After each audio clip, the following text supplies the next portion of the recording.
Ruin the Friendship by Taylor Swift.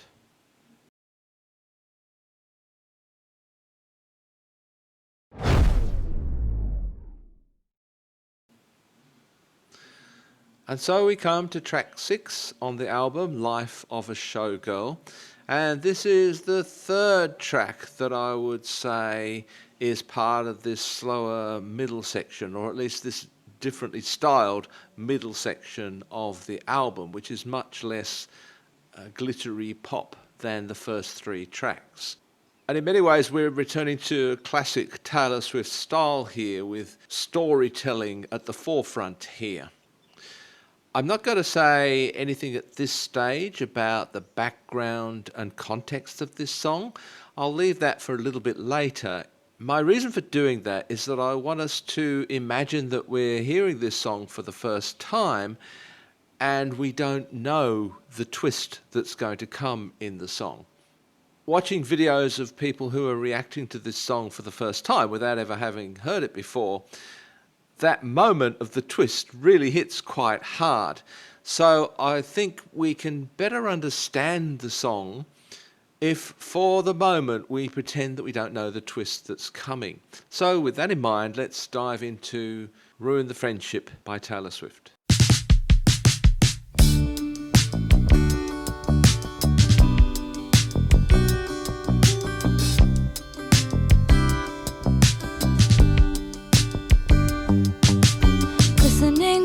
September rain, grey overpass full of neon names. You drive 85, Gallatin Road and the lakeside beach, watching the game from your brother's Jeep. Your smile, miles wide. This is Taylor Swift at her best, painting a picture, creating a mood, setting a scene, giving us small brushstrokes of a character here. Immediately from this verse, and even from the way that she's singing this, for me anyway, this takes me back to the teen years. It's September, it's been raining, driving along a highway at 85 miles an hour, Gallatin Road and Lakeside Beach. Gallatin Road is a road in Nashville, Tennessee, and Lakeside Beach probably refers to a place called Old Hickory Beach, which is on the Cumberland River. I looked at the map of that river and it kind of spreads out into a lake several times along its length. And this beach is a popular spot, Old Hickory Beach. Watching the game from your brother's Jeep, so I get the impression that they've got the tailgate down on the Jeep, if Jeeps have tailgates. And they're sitting back watching a game. I don't know what game, baseball, football, I have no idea.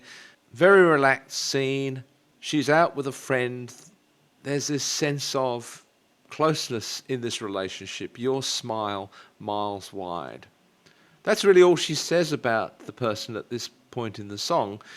He drives fast on the highway and he has a wide smile. But just from this first verse, from just these few lines, I have a picture in my mind. If I were an artist, I could almost paint that scene.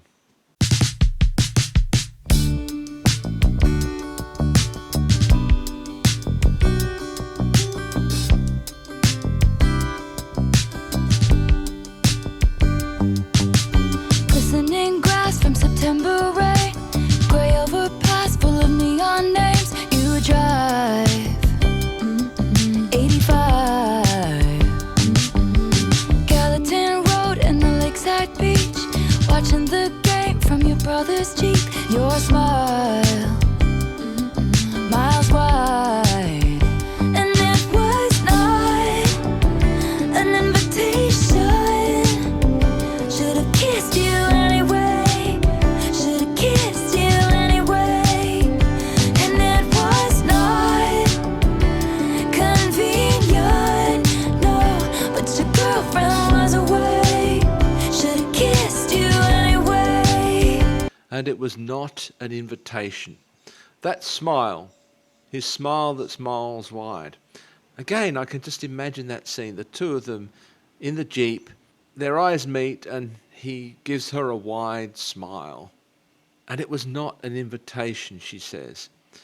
But what that phrase means, it was not an invitation, is telling us what it meant to her. She knew he wasn't asking her to kiss him, but it's what she wanted to do. That's what she felt in this moment when their eyes met and when he smiled at her in that way. Think of that moment. It's quite a beautiful moment. And it explains so much about what she's feeling in that moment. It was not an invitation. I should have kissed you anyway. Should have kissed you anyway. It was not convenient. It's not convenient, obviously, because as we find out in a moment, he has a girlfriend. It's not convenient. But your girlfriend was away. Should have kissed you anyway. Hey. Okay. When I've seen people watching this video reacting to it the first time, I've seen all the frowny faces. She's suggesting that she should have kissed someone else's boyfriend. Oh, how naughty. Oh, how scandalous. However, this kind of takes me back to You Belong With Me, when she's so obviously attracted to and trying to get the attention of a boy who is dating someone else. She's jealous of this other person. She compares herself to this other person. And clearly she wants to be with him. It strikes me that it's a very, very similar scenario. The only difference being that in that song, well, it's presented in a kind of playful, humorous, cutesy way. And the other woman is portrayed as some kind of vamp. So it's okay. It's okay that she wants him. It's okay that she feels this. That's one thing I would say about this. The other thing I would say about this is that let's not take high school romances too seriously, okay? These are not lifelong commitments at this stage of life. We all know that. We might pretend otherwise. When we're in that situation, we might feel otherwise. But we know these are not lifetime commitments. And we know that in those teenage years, people go in and out of relationships, swapping and changing all the time. So let's not overplay the scandal. Plus, she didn't kiss him. She did the right thing. But I want to point out that at this stage in the song, we don't really know the context. We don't know why she's thinking about this. We don't know why she's telling us this now. She's just describing this high school scene where she obviously has feelings for a boy who is dating someone else. And there were moments in this relationship, they were clearly very close. There were moments in this relationship when she felt more than was probably appropriate. She saw this smile. She wanted to kiss him. She didn't. But for some reason, and we don't know the reason at this stage in the song, this is why I wanted to do this. We don't know the reason at this stage in the song, but for some reason, she really wishes she had kissed him. And it was not an invitation. Should have kissed you anyway. Should have kissed you anyway. And it was not convenient, no. But your girlfriend was away. Should have kissed you anyway. Shiny wood floors underneath my feet. Disco ball makes everything look cheap. Have fun. It's prom. Wilted corsage dangles from my wrist. Over his shoulder, catch a glimpse and see you looking at me. There are not a lot of metaphors in this song. It's pretty straightforward storytelling. Shiny wood floors underneath my feet. Disco ball makes everything look cheap. It's interesting that she uses the image of the disco ball here. On Folklore, there's the song Mirror Ball, where really it takes on a different meaning there, a more positive meaning, I think. But here it's seen as something cheap and tacky. In this whole verse here, you get the feeling that everything's just a little bit superficial. The shine is superficial, that there's a kind of tackiness underlying it all. Have fun, it's prom. Wilted corsage dangles from my wrist. So wilted corsage, again lending it the feeling that it's not quite as shiny as it looks. But again, I'm taken back to You Belong With Me here in this song. And I must admit, I'm beginning to look at that song a little bit differently, because that song was released in 2008. And I'm wondering, is the person in that song the person that she's singing about here? If it is, that gives that song a different feeling, a different meaning. I don't know. What do you think about that? But as in the scene from the video of that song, she catches a glimpse of him and sees him looking at her. So she's there with someone else. He's undoubtedly there with someone else. But again, their eyes catch across the room.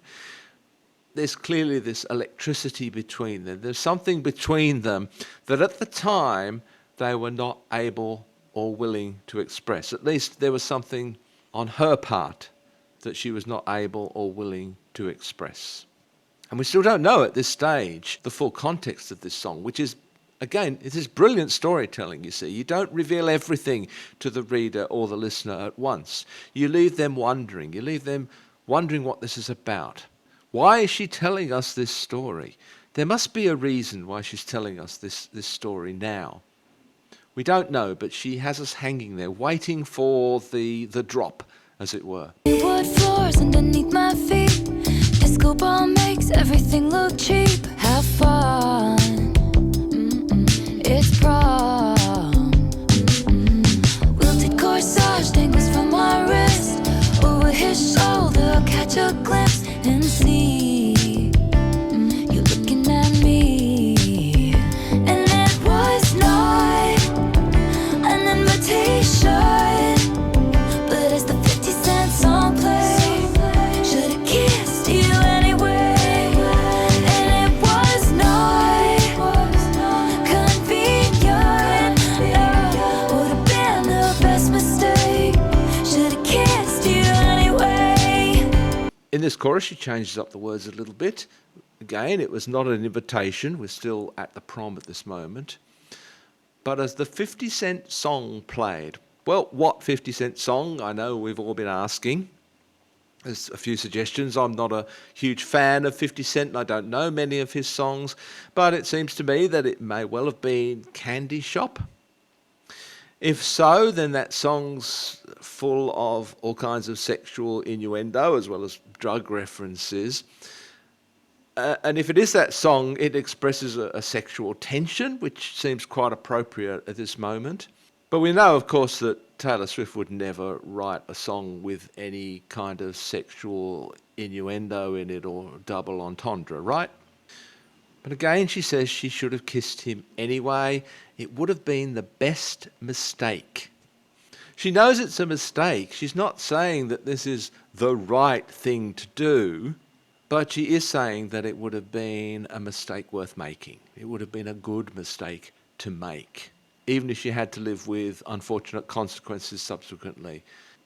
Again, we still don't really know the context here, but she's building up the tension in this relationship. And clearly the song is heading somewhere, but we don't know where. And it was not an invitation, but as the 50-cent song played, should've kissed you anyway. And it was not convenient, would've been the best mistake. Should've kissed you anyway. Hey. Don't make it awkward in second period. Might piss your ex off. Lately we've been good. Staying friends is safe. Doesn't mean you should. Don't make it awkward in second period. Might piss your ex off. Lately we've been good. Staying friends is safe. Doesn't mean you should. Here we have the bridge.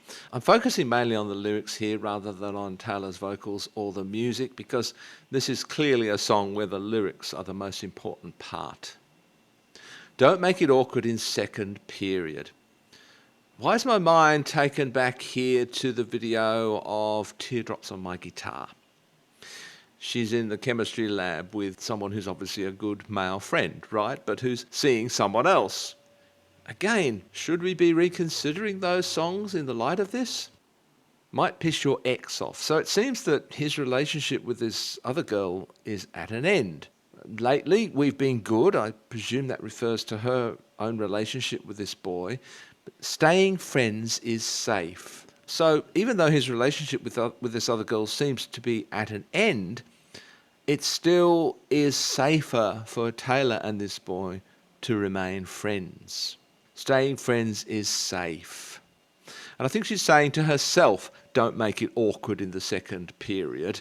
But I think the point here is that they're really good friends, they're getting on really well, and it looks like that's where they're going to leave it. It's safe, but it doesn't mean you should. Maybe she should have done something different here. Again, she's still leaving us hanging here. We still don't know why. We still don't know where the song is going, where the story is going. Don't make it awkward in second period. Might piss your ex off. Lately we've been good. Staying friends is safe. Doesn't mean you should. Don't make it awkward in second period. Might piss your ex off. Lately we've been good. Staying friends is safe. Doesn't mean you should. Just before we move on to the next verse, again, I'd have to say I don't think that's one of Taylor's best bridges. She simply repeats the same 4 lines twice. It does develop the story a little bit. It does move the story on, but I don't think either musically or lyrically it's one of her strongest bridges. But let's move on to the final verse. When I left school, I lost track of you. Abigail called me with the bad news. Goodbye, and we'll never know why.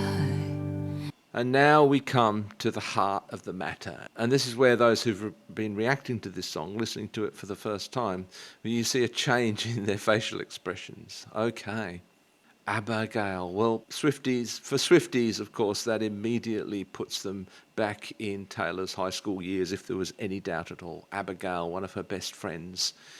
Abigail called me with the bad news. Goodbye, and we'll never know why. So this is the turn in the song, of course expressed lyrically, but also expressed musically. The song slows down here. It takes a dark, unexpected turn.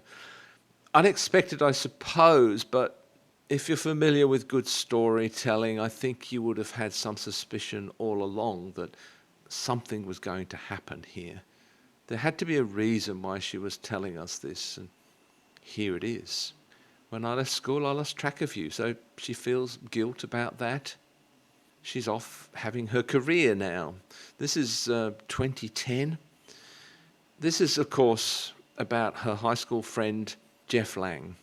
At an acceptance speech at the BMI Awards, Taylor says that she'd been at a friend's funeral the day before. This was in 2010. And it was the funeral of Jeff Lang, and she sang at the funeral. I have been unable to find out what song she sang. If anybody has managed somehow to find that out, please let me know in the comments. She says that she used to sing her songs to him before anybody else. They were very close, but they were never in a romantic relationship. She clearly had feelings for him. It's 2025, and she's still singing about him. On Red, Taylor's version, there's a vault track called Forever Winter, which is also about Jeff Lang, and it's one of her saddest songs. Very moving song. I think Jeff probably died of a drug overdose, but as in all those situations, you never quite know the full story. So she gets a phone call from Abigail telling her that one of her best friends, Jeff Lang, has died. And she goes back for the funeral, sings at the funeral. Obviously a moment of great importance for Taylor. Jeff Lang's mother has expressed her gratitude to Taylor for keeping Jeff Lang's memory alive, even though, of course, she doesn't mention him in this song.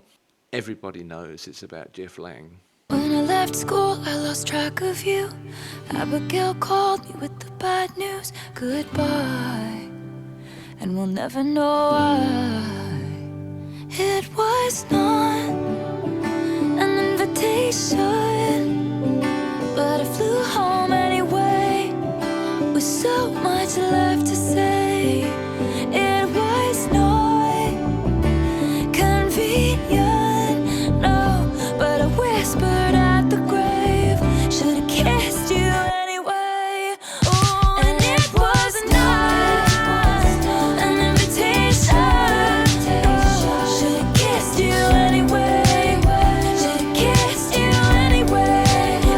So the call from Abigail wasn't an invitation, but I flew home anyway, with so much left to say. It was not convenient. Convenient, it's interesting because convenient takes on a whole different meaning here, doesn't it? There's an irony about the way she's using the word convenient now. It wasn't convenient, no. But I whispered at the grave, should have kissed you anyway. I love the way the vocals build at this point in the song. A lot of layers added, a lot of harmonies, a lot of ad-libs and echoes going on there. It's a very, very sad song.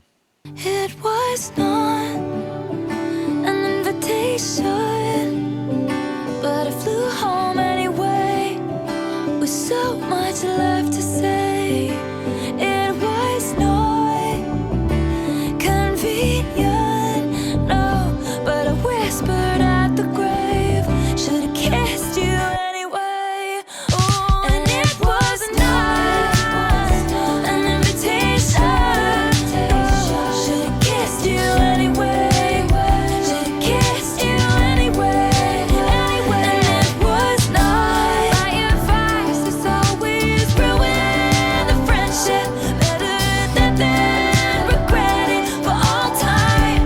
Should've kissed you anyway. And my advice is always answer the question, better than to ask it all your life. Should've kissed you anyway. Should've kissed you anyway.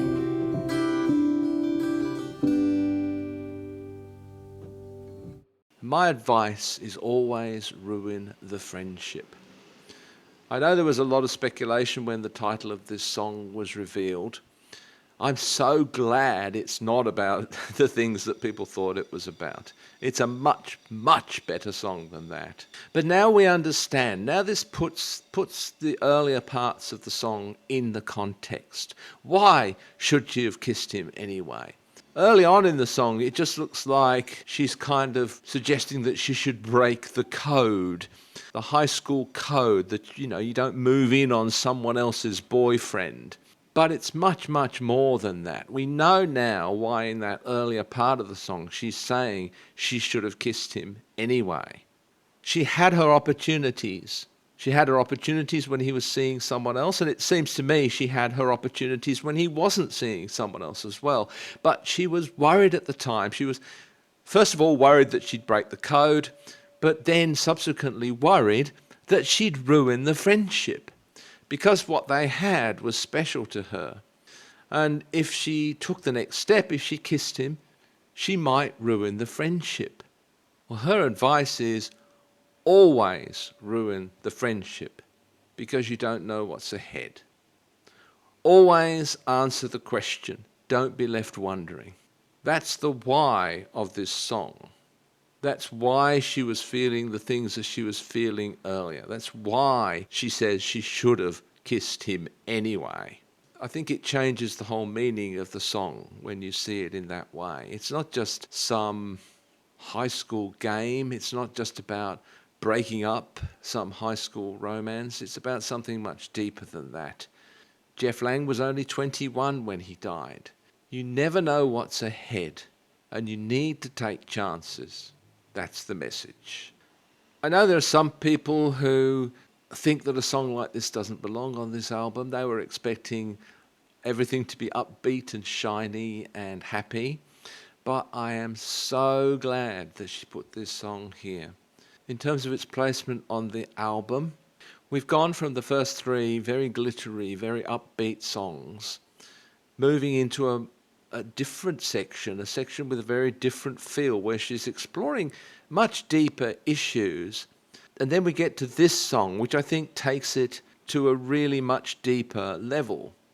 And I'm so glad she did this, and that the whole album isn't just frothy pop songs.